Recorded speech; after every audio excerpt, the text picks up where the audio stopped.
Jacob heard that Laban's sons were saying, Jacob has taken everything our father owned and gained all this wealth from what belonged to him. Jacob also saw that Laban's attitude toward him was no longer what it had been. Then the Lord said to Jacob, return to the land of your fathers and to your relatives, and I will be with you. So Jacob sent word to Rachel and Leah to meet him out in the field where his flocks were. He said, I see that your father's attitude toward me has changed, but the God of my father has been with me.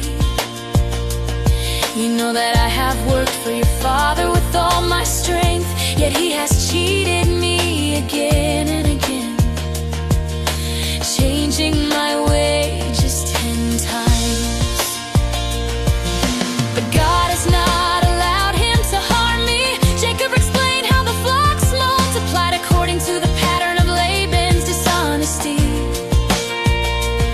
and how God showed him in a dream the rams that mated were streaked, speckled, and spotted. Then the angel of God said in the dream, I am the God of Bethel, leave this land at once and return to your birthplace. Rachel and Leah replied, we have no inheritance left in our father's house. He treats us like strangers and has spent all the money paid for us. All the wealth God has taken from him belongs to us, and our children do whatever God has told you. So Jacob put his children and wives on camels. He gathered all his herds and goods from Paddan Aram to return to his father Isaac in Canaan. Meanwhile, Laban had gone to shear his sheep. Rachel stole her father's household idols, and Jacob deceived Laban by slipping away without telling him. Jacob fled with all he had. He crossed the Euphrates River and headed toward the hill country of Gilead. 3 days later, Laban learned Jacob had fled. He took his relatives and pursued Jacob for 7 days, catching up with him in the mountains of Gilead.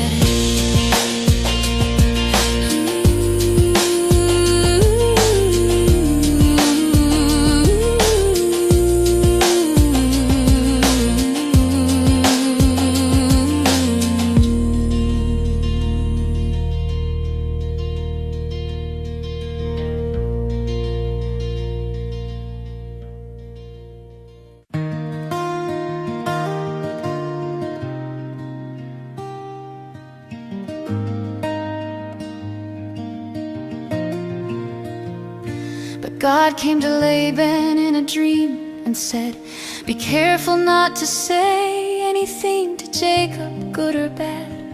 When Laban caught up, he said to Jacob, what have you done? You carried off my daughters like captives. Why did you run away secretly? I might have sent you away with celebration and singing. Why didn't you let me kiss my grandchildren and daughters goodbye? You have done a foolish thing. I could harm you, but last night the God of your father warned me not to harm you.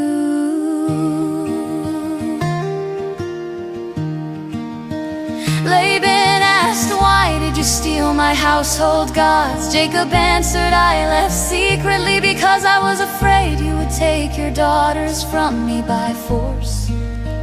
But if you find anyone with your gods, they will not live. Jacob didn't know Rachel had taken them. Laban searched Jacob's tents, Leah's tent, the servants' tents, but found nothing. He entered Rachel's tent. She had hidden the idols in her camel camel's saddle and sat on it. She said, "Forgive me, Father, I cannot stand up. I am having my monthly period." So Laban searched but found nothing. Jacob became angry and said, "What is my crime? For 20 years I have served you. Your sheep never miscarried, and I never ate your rams. If an animal was torn by wild beasts, I took the loss myself. I endured heat by day and cold by night. You changed my wages 10 times. If God had not been with me, you would have sent me away with nothing. But God has seen my hardship and rebuked you last night." Laban answered, "The women are my daughters, the children are my children, and the flocks are mine. But today I can do nothing to stop you. Come, let us make a covenant." Jacob set up a stone pillar, and his relatives made a heap of stones as a witness. Laban said, "May the Lord watch between you and me when we are apart. I will not pass this heap to harm you, and you must not pass it to harm me. The God of Abraham and Nahor judge between us."